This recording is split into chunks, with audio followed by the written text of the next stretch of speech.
So some of you will have already heard about the SAPIO project. Over the last 6 months or so, it's been promoted at our IAPT Connect 19 event. We've published a thought paper, and there have been some emails, some blog posts and newsletters about it as well. So I'm not actually going to talk about the whole project in any sort of detail, but there are a couple of recurring themes within it that I'd just like to briefly mention, as they are kind of relevant to the behavioural preferences section of the work. So a part of SAPIO is about moving towards IAPTers being able to provide insights into your patients. So to give you an example, you're seeing a new patient, Joe. We're hoping that IAPTers will be able to say something like, based on the information provided so far about Joe, he is less likely to attend his first appointment than 80% of all patients referred to your service. So SAPIO is about IAPTers highlighting these insights, giving you, the clinicians, the opportunity to create change, so working to improve engagement. And in turn, that has the potential then to lead to improved outcomes or faster recovery. And so the SAPIO project is also about efficiency, so streamlining workflows and patient pathways based on data-driven insights. So I can hear you all asking, what does this have to do with behavioural preferences? Behavioural preferences can be measured using profiling tools such as CME's colour profiling. And Sonia's going to talk about this in a lot more detail later. But for now, if you just think of it as a questionnaire, like any of the outcome measures that you would use with patients. So what is this piece of work about? If we can access this pool of data around behavioural preferences, for both patients and for clinicians, then what could we learn from this data? What behavioural insights could we share with clinicians about their patients? So coming back to these potential benefits, what if in the previous scenario, when we said that Joe was less likely to attend than 80% of patients, what if we were basing that on just Joe's demographic information and the data collected during his assessment when we calculated that insight? So the statement was perhaps based on things like his gender, his age, presenting problem. But what if we can add into the mix the fact that we know Joe is the kind of person who draws energy from being around other people. He enjoys meeting new people. Perhaps Joe would be more likely to engage, therefore more likely to recover, if you went to a CBT group rather than doing online CBT from home. And what if we can get an even quicker recovery for Joe if he attends a group that's run by a clinician who has a similar behavioural profile to him? With this information, how might this impact Joe's journey through the service? So when we talk behavioural preferences, in a nutshell, that's what we're interested in, whether we can use a behavioural profiling tool to understand more about the person behind the patient. With that data, can we identify any correlations between their behavioural profile and the appropriate treatment options for how they're clinically presenting? And what does that mean for the future of IAPT treatments? To put it another way, can patient engagement and outcomes be improved further by matching patients to therapists or to interventions and modes of treatment based on their behavioural preferences and clinical assessment? So what I would like to highlight at this point is just how we intend to investigate this idea, because that phrase in there, matching patients to therapists, sounds a little bit experimental, doesn't it? Like maybe we'll put patient Joe and therapist Fred together and just sort of see what happens. And I'm really pleased to say that that is not at all what we have in mind. So what we are hoping to do is something that's much more retrospective, like we're doing with the rest of the sort of data insights work within the SAPIO project. So we want to be gathering profile data now so that in the future we can make use of historic patient data and data analysis techniques to spot the trends in engagement and recovery. So the exact timeline for this data collection phase is going to depend quite a lot on how many services choose to pilot the technology and how many patients would opt to complete the profiling tool. We would need quite a lot of data for any sort of sophisticated data analysis techniques for them to actually work. So if we only had one service piloting and only half of their patients chose to complete the profile, it's going to take much longer than if we have 3 services piloting it and 90% of the patients choose to complete the profile. So returning to this idea of matching patients to therapists, to interventions and modes of treatment, what this means is that at some point in the future, we'd like to use data analysis to find patients that present similarly, so both in terms of their clinical presentation and their behavioural preferences. And then we'd look at the elements of their IAPT journeys, so the therapists they've seen, the interventions they've received, and the modality that was used for treatment. And then we'd see if there were any patterns worth exploring further. So when we asked questions like this one that you might recognise from the survey that you completed, do you think a patient's behavioural preferences could impact various different factors? These are the sort of hypotheses that we might test in the future when we come to that research phase.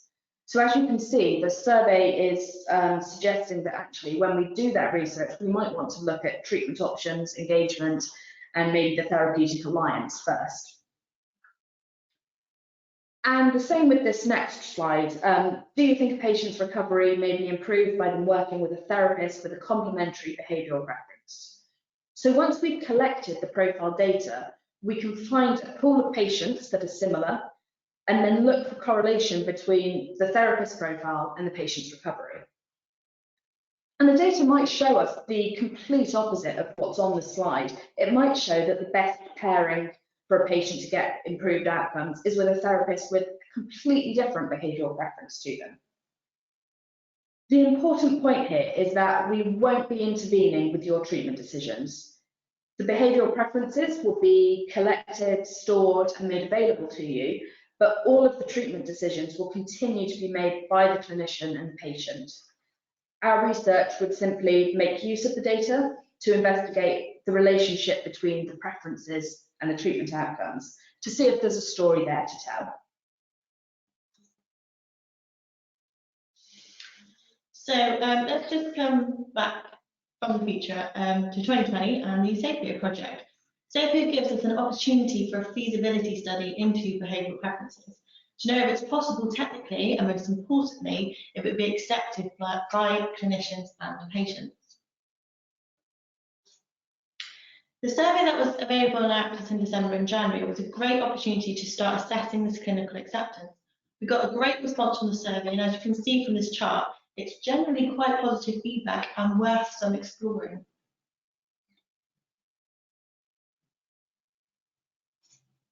What we'd like to do next, to follow on from the survey and to get a deeper understanding of people's views, is to host some focus groups to explore this in more detail. So today's purpose is gearing up to those focus groups. Our goals for today are to talk about what it means for something to be clinically acceptable and what we'll need to include in our focus groups to get us to the point where we, know if behavioural preferences is acceptable to clinicians. But before we get into discussions of clinical acceptance, Sonia is going to introduce CME and explain a bit about their behaviour profiling tool, colour profiling. This is the tool we are planning to use when we talk of measuring behavioural preferences for patients and clinicians.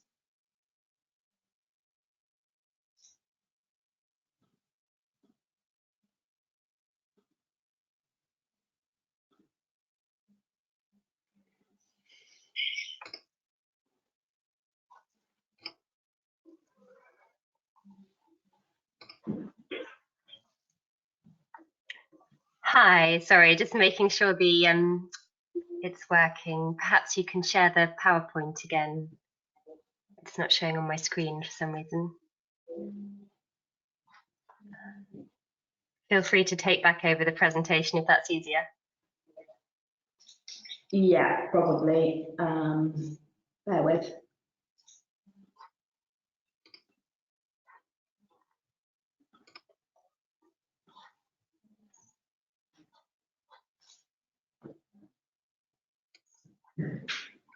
just shout when you want the slides changing then, Sonia. Oh, great, thank you.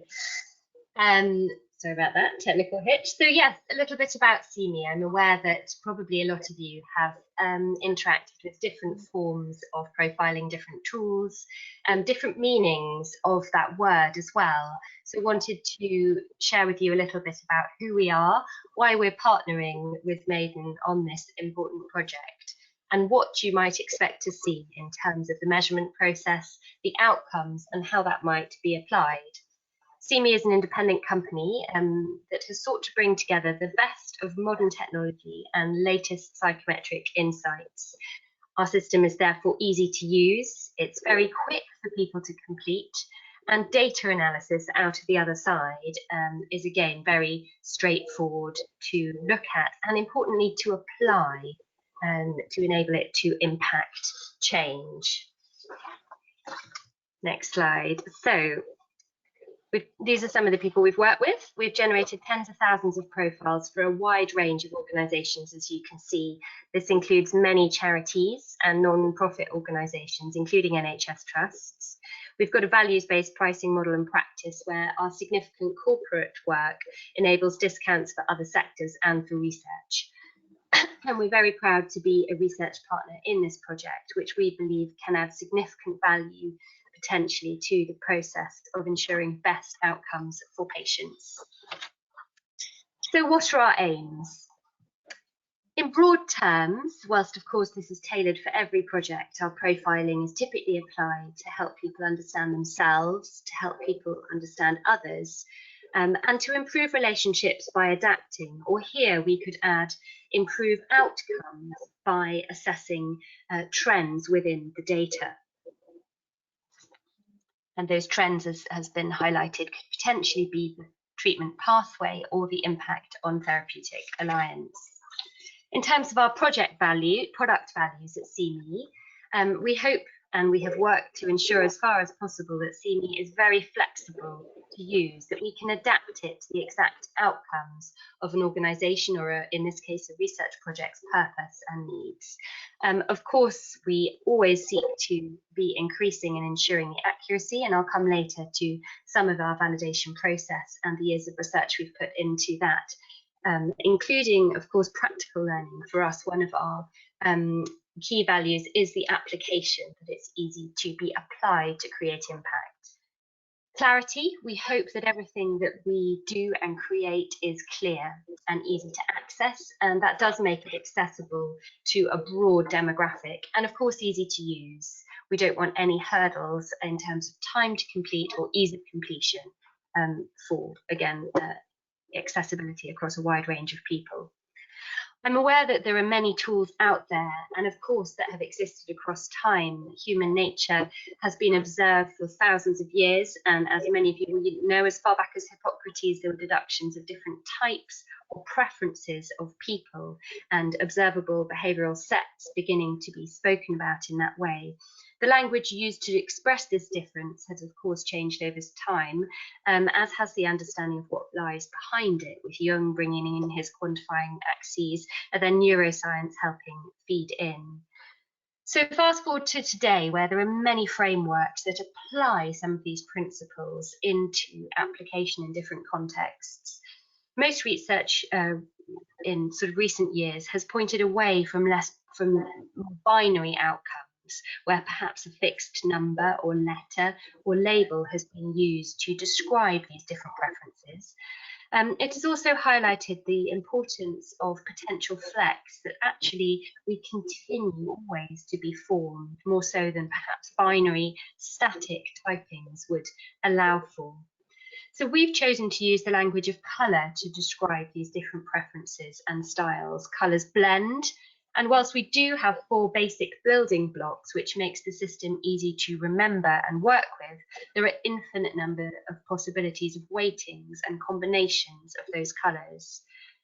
Like most modern psychometrics, these colours can still be linked back, albeit loosely, to Jung's axes. And for ease of a quick introduction of these colours today to you, I'll just quickly cover how our core visual aligns with those axes. If we can move to the next slide. So here you'll see this is a wheel of the different colours we use to describe different preferences blending into one another, on which individuals can be plotted. You'll see that the thinking preference, as Jung describes it, sits at the top of the wheel there, the blue and the red, and particularly the combination of those colours where they align as the top two colours for an individual. And at the bottom there, the feeling preference, the more relational, subjective orientation. And then in terms of the right and left, if we move forward, we can see the extroversion on the right, that forward momentum, external processing, preference, energy drawn from the outer world. And on the left, what we choose to call the reflective preference.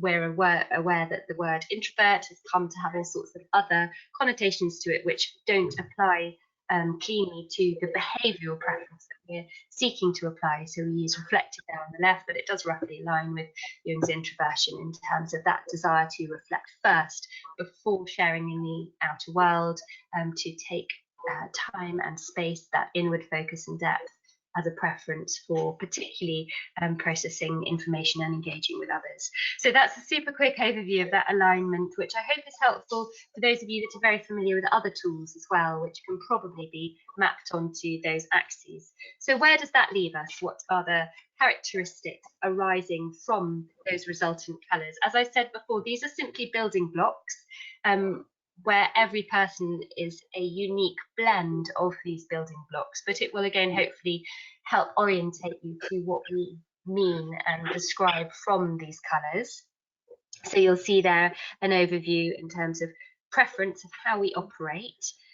This is not, of course, not necessarily around competence, but it's what our natural style is, what comes easily to us and what requires less energy of us to flex into. We can then apply these colour lenses to all sorts of behaviour. So, for example, you'll see here on the next slide how we might apply that to communication behaviours or communication preferences. Again, those things that come naturally to us or that perhaps would require more energy of us. Sorry, moving away from that. And then on the next slide, you'll see how we might apply that to managing stress, for example. I could put up here at this point 20 different slides that take this lens of colour and say, what does it mean for a certain type of behaviour or a certain set of preferences? I picked communication and stress because these are, I think, ones very relevant to this project, but also ones which have critical impact on individuals and teams that we work with. So you'll see here, again, different potential preferences around those different colour typings around the wheel. So you've heard me use the language of behavioural preference. What do I mean by that? Well, one of the ways that our system differs from some of the others is that we focus much less on what is described as personality and more so on behaviour, measuring how we prefer to behave or the behavioural expression of these underlying traits. And it's this behavioural expression that we measure resonance with. We seek to describe what those behaviours or behavioural preferences might look like for different colour combination and measure resonance with those things that we can describe and that we can observe. And of course, these behaviours are the things that impact on others and on our actions or lack of action and the consequences thereof. So it expresses what's life-giving for us and what requires more of us, not about competence, but about preference. So we may be very good at something, but it may require a lot of us. And when people are under stress in particular, the behaviours which for them are the opposite of their preferences may become untenable or very difficult for them. So to go back to the example used earlier, if we go to the next slide, we talked about Joe, who may find it particularly energising to be in a group setting. It may be that he can be plotted here on our colour wheel.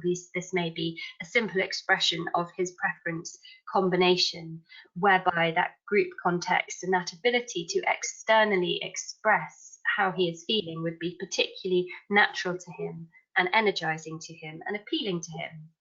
Whereas for a person who was plotted opposite, because of course these preferences on this wheel, psychometric opposites, are displayed opposite one another. For another person, it may be directly opposed to their preferences to go to that same group and simply require too much. So perhaps their preferences might be more aligned with an online option in the first instance, and this online option may enable them to make enough progress to help them regain enough momentum to find the energy necessary to flex away from their preferences and then perhaps to attend a session in person. So meeting them where they are rather than perhaps an uphill struggle, and recognizing that those hills, if you like, in terms of energy, may look very different for different people in a way that is measurable and therefore could be retrospectively analysed on this platform and used to help improve recommendations for you so that you can make those choices going forward. So how do we measure these preferences that we then describe using this language of colour? It's a very simple process. People click on a hyperlink and this directs them to a questionnaire that takes on average 7 minutes to complete.